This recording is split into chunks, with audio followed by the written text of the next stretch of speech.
Thought Bubble Audio.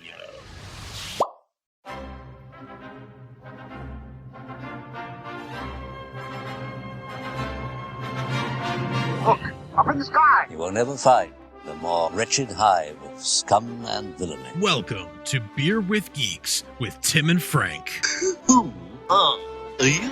I'm Batman. I am Iron Man. Your friendly neighborhood Spider-Man. Hi, Christopher. I'm Nero. My name is Inigo Montoya. You're a wizard, Harry. A couple of guys with a couple of beers and a whole lot of pop culture nostalgia. Make it so, number one. Ladies and gentlemen, the Beatles. Name the dog, Indiana. Life finds a way. I am serious.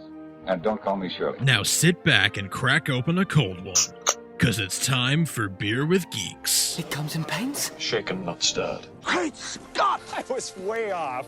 I knew it started with an S, though. Hi, and welcome to Beer with Geeks, where two geeks geek out with beer.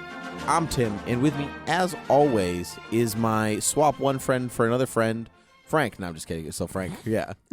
Sounded like there was going to be a guest star, but there wasn't. Psych. You're stuck with me. Yep. How's it going, bud? It's going well. How are you? I'm doing quite well.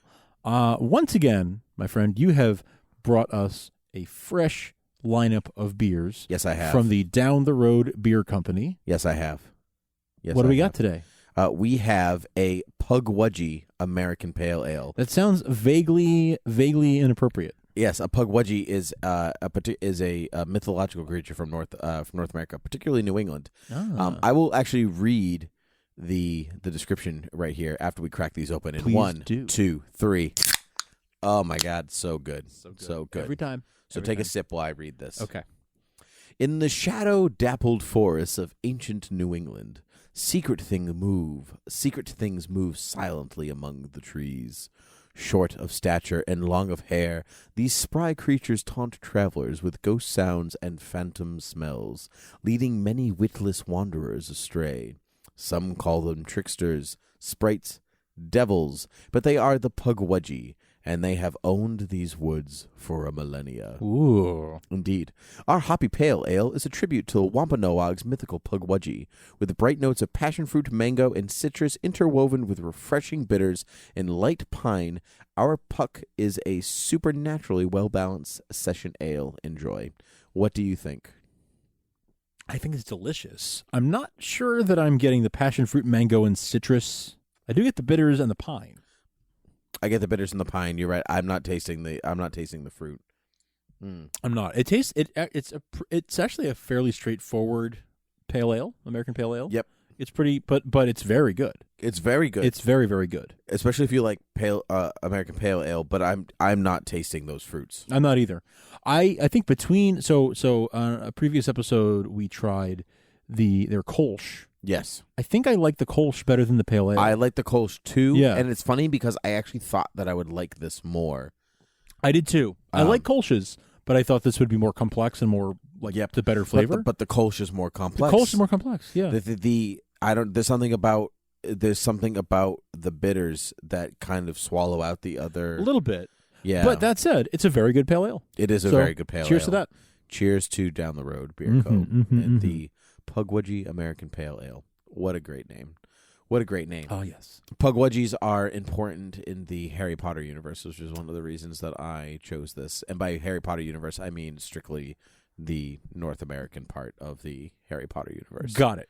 Yeah, which is the not interesting part if you actually have to ask me. I now wish we were doing an episode on, like, Fantastic Beasts and Where to Find Them or something like that, because this would have been a great beer for that. However, we are not, because that movie was boring as whatever. Yeah. And if you're saying it, that's really something. Yeah, it was. It started real strong, and I think it ended pretty strong, and I can't wait for the next one because it promises better things than the boring movie that I watched. Okay. Well, that's promising. Yes, indeed. Indeed. But that's not what we're here to talk about, Frank. No, sir. No, sir, it is not. So, Frank, I was wondering. Yes, sir. You know how there's that theory that Indiana Jones is useless in his own movie, where in Raiders of the Lost Ark, if he wasn't in it, then the Nazis would still have melted faces. Yes, that's right. It'll maybe that's take right. a little longer to get there, but either way, they would have found the Ark and their faces would have melted. And their faces would have melted. Right. So I was thinking, what if Indiana Jones, was in fact plucked out of that time because he wouldn't be missed, because the Nazis would still have their faces melted off. No one needs him. And you stuck him on the Starship Enterprise because Captain Kirk has gone missing. And this is a new segment I like to call Character for Character. Okay. I like it. Yeah. I like it. So the object of this game is going to be, what if you take out one main character and put in a character from another story? How does that change the story? What happens? So for my own benefit and for that of the listener, rules of this little game, are we, is it actually Indiana Jones? He is actually Indiana Jones. Is his name Indiana Jones, or is his name James Tiberius Kirk? His name is Indiana Jones. Okay. And he is from the 1930s. Okay, so he's got his whole history. He was just like time travel transported. That's right. He is just plucked. Okay. Yep. Okay. He is plucked from one time. Captain Kirk is no longer there, and that's that. Now, for the sake of maybe, you know, the whole story being Indy being like, where am I and how does this crazy whatchamajig work? Sure. Maybe he's Indiana Jones in the Star Trek universe. So he is not from the 40s, but he is from that time. Okay. How do you feel about that? I feel like that's okay. I feel like being from the future still gives him knowledge of the past. So, like, you know, if he's an archaeologist, he'll know about the past. So, like, that doesn't negate anything. That's right. In fact, he just has more archaeology under his belt. Sure. Sure. Yeah. Maybe he specializes in, like, the stuff that he was studying in the 40s. Indeed. Okay. I could be okay with that. So he's let's put it this way. He is Indiana Jones as we know him, but he happens to be well versed in the time period of the 2009 Star Trek. We're talking about the 2009 Star Trek in this Yes, case, let's right? do the 2009 Star Trek. Okay. Because that plays with shifting timelines quite sure. There you go. Much. So let's play in that. Let's play that years. Plus, I just met Carl Urban, and it's been on my brain. You did, yeah. So we should address that. We should address that elephant, that Carl Urban in the room. I met Carl Urban. We are now best friends. I have his phone number. What a great day that was. Part of that is true. The real story is I have Carl Urban's phone number. No, I met Carl Urban. He was a very nice man, very gracious, great accent. Happy to be alive. Definitely looks like he could beat you up in real life. Oh, I'm sure. Yeah. I'm sure. Mm-hmm. Yeah. Cool stuff. Cool. It was cool stuff. I talked to him about Brent Spiner, so I talked to Bones about Data, and it was weird and trippy. Even though we didn't talk about Star Trek at all. Oh, no, not at all? No, not at all. Oh, that's but awesome. But even though you had him autograph your pop doll. That was a Star Trek doll. It was his bones. Yeah, it's his bones, right. But so he gave me the fist bump. Okay. And I said, oh, the germ-free hello. It was like the germ-free con hello. And the woman sitting next to him was like, oh, did you learn that from Brent Spiner? Oh. And he was like, what? And I was like, that's the Brent Spiner. He always fist bumps everybody. And I said, Brent Spiner actually might have been my first fist bump ever. And he's like, oh, no, I didn't know that. But it's a great way to say hello without getting germs. Sure. And then we just chatted for a bit, and it was good stuff. I was a little flummoxed, Sure. Yeah, but that's okay. Nice. Yeah, there was nobody around. He was like, if you have any questions, I'll be here. You can come back. And I was like, okay. I don't any questions? No. So I didn't go back. But that's okay. I'm a doctor, not a questionnaire. I'm a doctor, not the Riddler. Yeah. Nice. Yeah. So, can you tell when you say something and I reach for my phone because I'm going to write down the title? I always watch you do it. Yeah. I always watch you do it. Makes me feel good that most of the titles are based off most of them. Something stupid that I've said. Something clever. Think of it something clever. Something clever. Yeah. Like a riddle, like a ballpoint banana, or a or a sparrow with a machine gun. Yeah. The only normal one out of that is rushing people. That is true. Russians. Yeah. So anyway, let's talk about. Right.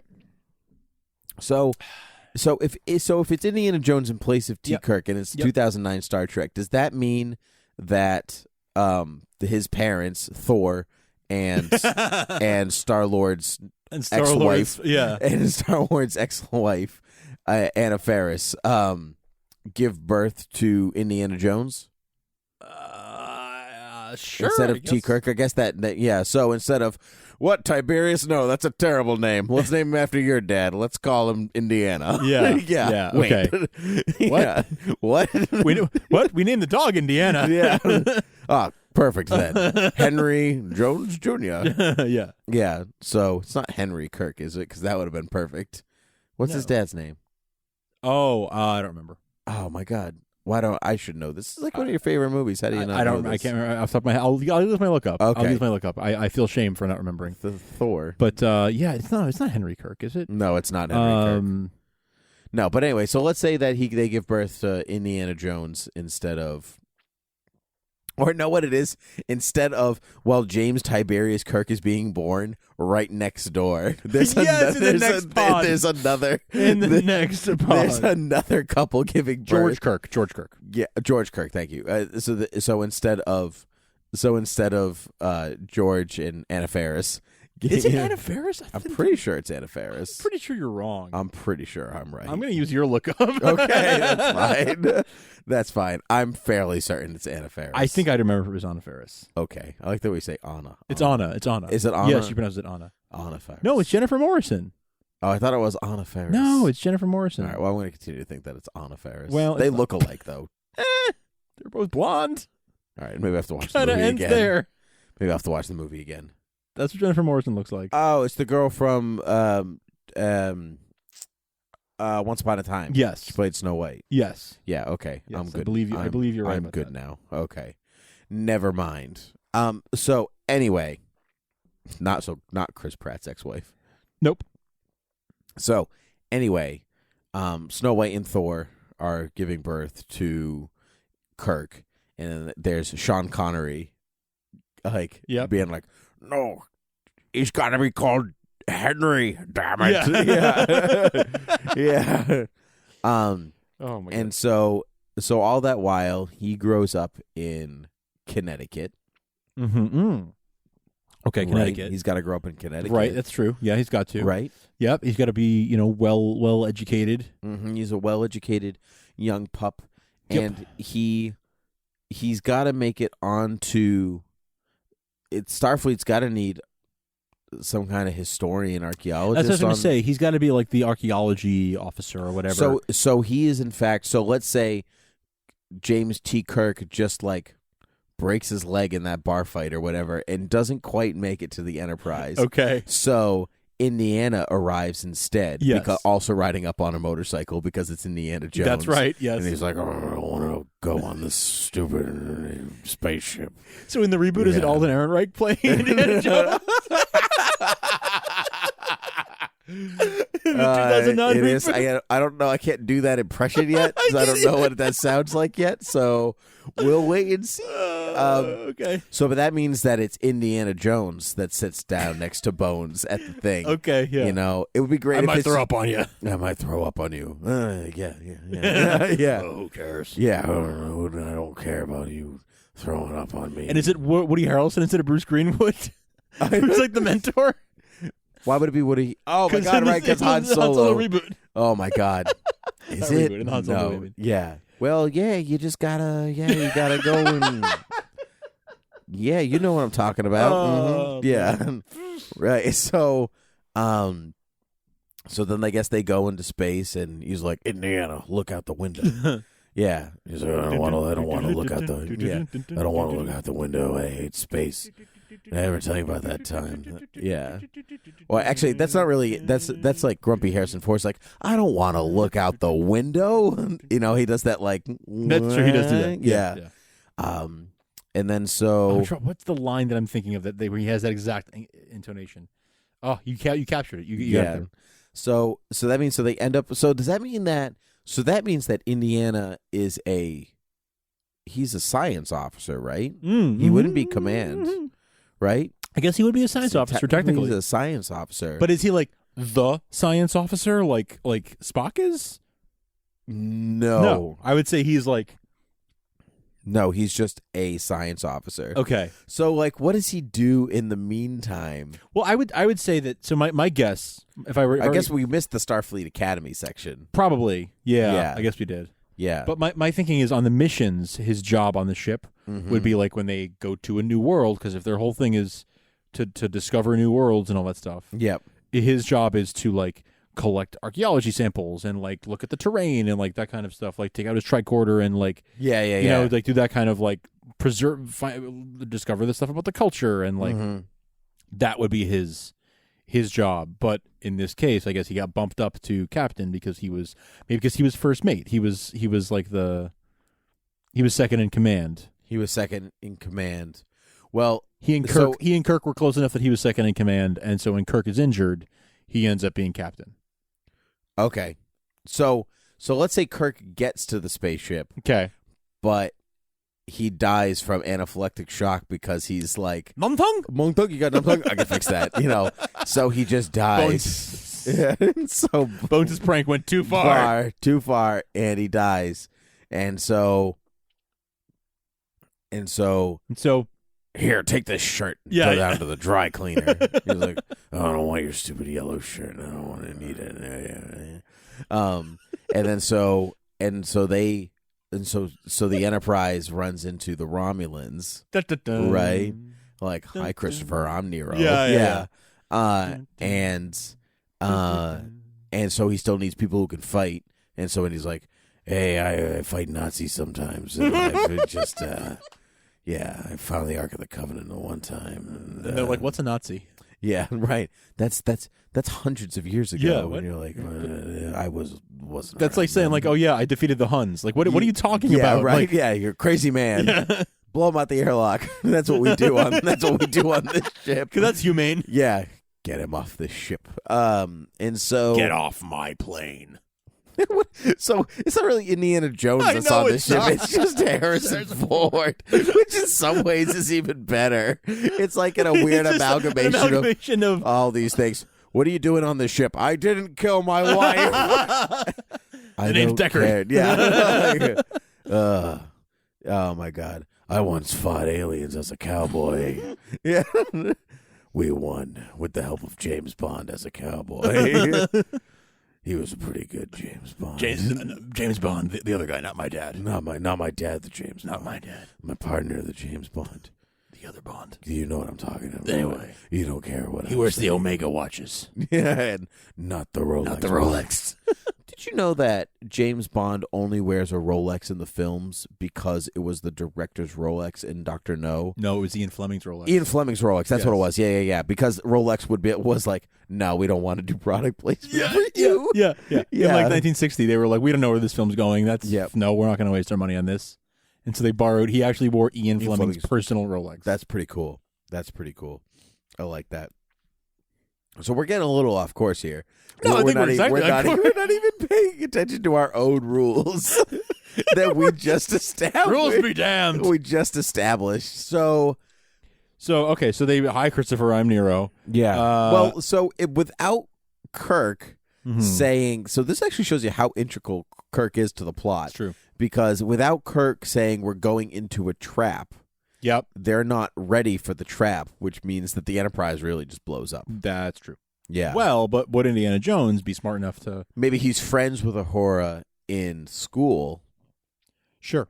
And that seems like something that would be... Friends or friends? I mean, Indiana Jones, come on. Well, Indiana Jones and Kirk are both womanizers. They are. So I think Uhura would have the same reaction to Kirk as she... the same reaction to Jones as she does to Kirk. Mm-hmm. But I feel like Indiana Jones is less of a he's less of a womanizer than Kirk is. He definitely, because he's the action hero, he gets the girl every time. Right. But I feel like, he's like more of he gets into relationships. Like he gets into serial relationships. Yep. So maybe they go on a few dates or something before she realizes that she hates him. Oh, yeah, that's true. Like she might give him her number, her name, and then realize it's not going to work out. Right? Whereas Can I have Kirk your number? Can I have it? Can I have it? Whereas Kirk is just a player. Kirk's just a player. Yeah. But Indy might be a little more of a charmer and charm her into going to dinner with him. That's a good point. You know? Yeah, that's a good point. Hey, you want to get some dates on a date? Yeah, we eat some monkey brains. Bad dates. Yeah, bad dates. Indy would be dead so many times if it wasn't for the people around him. Seriously. Like, the man survives purely on luck. Like, he's not good at his job. It's actually, yeah. I mean, he's, like, yeah. But that's the adventure. That's the pulp adventure part of it, you know? Yeah. Is just like scraping by the skin of your teeth. Yep, I love it. That's what's so fun about it. It is. It's the face that he makes, like, oh my god, a boulder. Yeah, you know, like, right. you know, Indy's internal monologue most of the time could be, oh my god, put in something. Yeah, poison date. Because like sometimes boulder. he's total, like he knows Snake. exactly what's coming, and then other times it has no idea. Yep. So, okay, so, Let's get back to Star Trek here. Okay. So Indy definitely volunteers to go down to the landing platform. Yes. That's yes. Totally Indiana Jones. 100%. Do you think does he wear his hat inside the spacesuit? So it's just like smushed up. Oh my like, god. The smushed no, brim. it's in the backpack. I can't see with the where like Sulu keeps his sword. Yep, it's in the backpack, but the bullwhip is on his waist. Oh, but is it like a space bull whip? So it's made of like lasers. It's made of lasers. Yeah. This is so stupid. Yeah, exactly. Or is it like, or to your point, is it like Sulu's sword where it can like come together into pieces? Right, exactly. Oh. Yeah, that's what I'm talking about. Yeah, probably. Definitely, I'm going to say. You know what this kind of reminds me of? Like when they take like when companies are going to take pre-existing characters and throw them into the future to be like, what's it like? Totally. So like there was a TV show in the 90s like Phantom 2049 or something like that where it's just the Ghost Who Walks, the purple guy with the guns, but he's just in the year 2049, like he's the next Phantom. And so, like, what happens? It's crazy because he used to ride horses, but now he rides a mechanical horse or whatever. Yeah. Yeah. There was a Zorro movie that was being made about like a dystopian Mexico or something like that. That sounds dystopian terrible. California. I feel like it needs to be part of it. It needs to be of that time. Some characters are meant work. to be in their time, and a guy who rides around on a horse with a sword. Yeah. Yeah. It's like that's not meant to be. It's not meant to be updated. If you want an updated Zorro, watch Batman. Exactly. You can't They're put basically the same thing. You can't put the Rocketeer in the 30th century with like a space jetpack. No, because they all have jetpacks. Right. Yeah. Obviously. It's not special anymore. Yeah, you're right. Some characters are meant to be of their time. They're designed a certain way. That's part of the charm.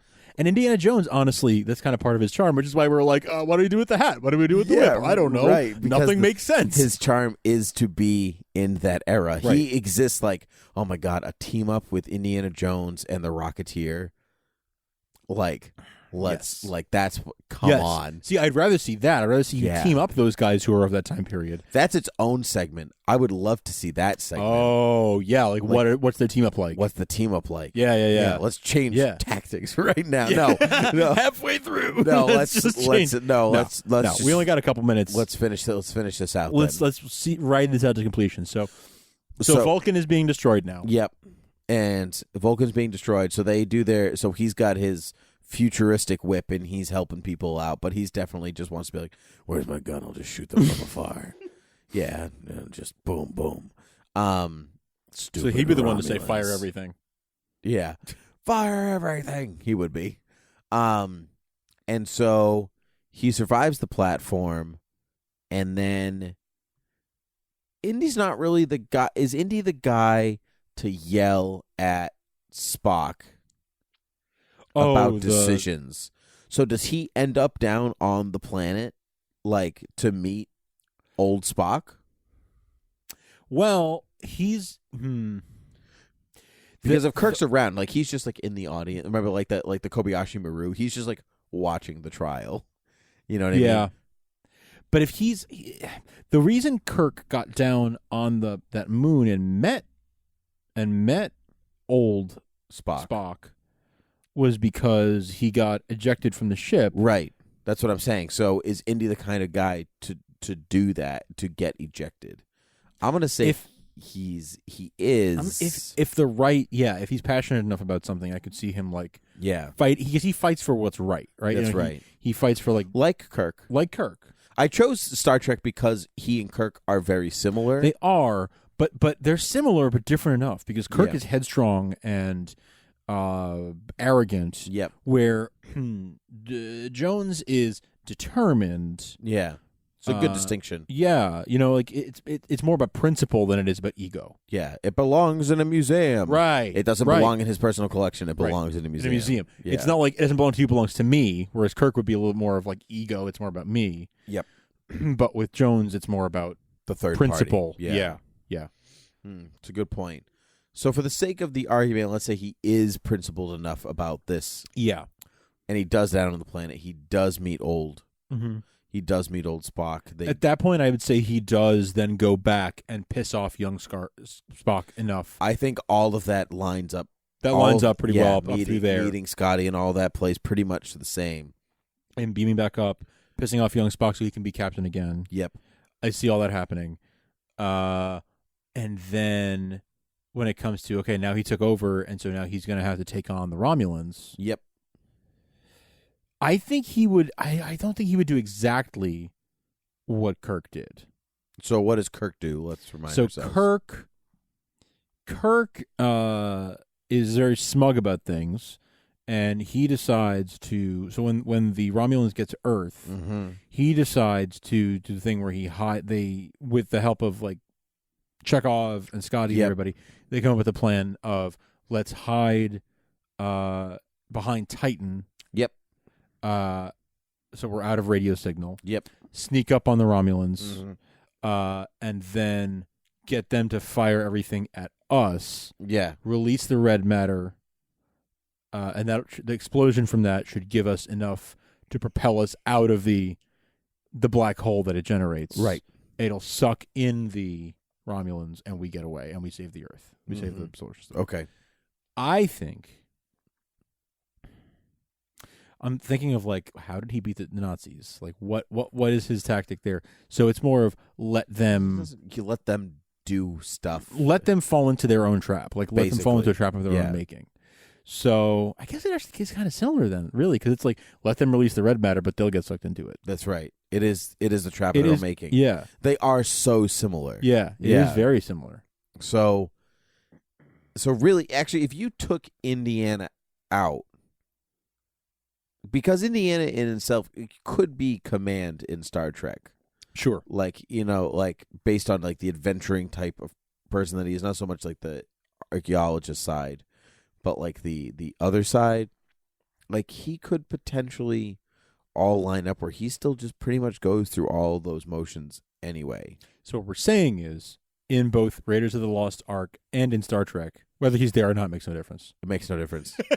It doesn't. Same end result. It doesn't actually change the story either way. And George Kirk is like, I died for nothing. Thanks. I died for nothing. Well, I became Thor, but I died for nothing. Yeah. Yeah, wow, that's crazy. That's so into that. Like it doesn't actually change anything. Now, maybe it's because the character's so similar. So if I were to say, like, let's take 2009 Star Trek, take out Kirk for part of it and put in Elmo, like, that's a very different movie. Like, can't we just be friends? Elmo, let red matter. Yeah. Yeah, right. Exactly. So, well, it's very interesting. This is an interesting exercise. Interesting mind exercise. I'd almost want to write it up next time, like instead of like spitballing, like I'd really have to think about the plot. Sure. Yeah. So this next time, I would like other people to write in and suggest something. Like, what do you like? Characters for characters. What would you like to see happen? How does this work? This was an experiment. This was a thought experiment. Yeah. What would you like to see as the next character for character? Who for who? Tell us who you'd like. If you have some thoughts on what you think they do, that's great. If you don't, that's fine too. Mm-hmm. Send us your thoughts on who the next character for character should be. It's good stuff. This is a really interesting, thought-provoking exercise. So thank you for coming up with this. This is really, really, I like this a lot. You're welcome. Thanks a lot. This is very engaging. And you're welcome. I also like people who rate and review us on iTunes, which you can do love those people at Beer with Geeks. You can also find us on Stitcher and Overcast and Satchel and all the places the podcast can be found. That's right. You can find us and all Thought Bubble audio things. You can find Beer with Geeks at Gmail, Twitter, and Facebook. And you can also come to us at thoughtbubbleaudio.com, and to which we can find all the other Thought Bubble Audio shows, in which there are many to list. And so you're welcome to go and check that out. That's right. And all such things. I think I did it. I think that was all the things. I think so, buddy. All right. Well, then, until next time. Cheers. One adventure called Captain Kirk, an explorer on the starship, on stars. No, I lost it. Dang it! I'm usually better at this. That's all right.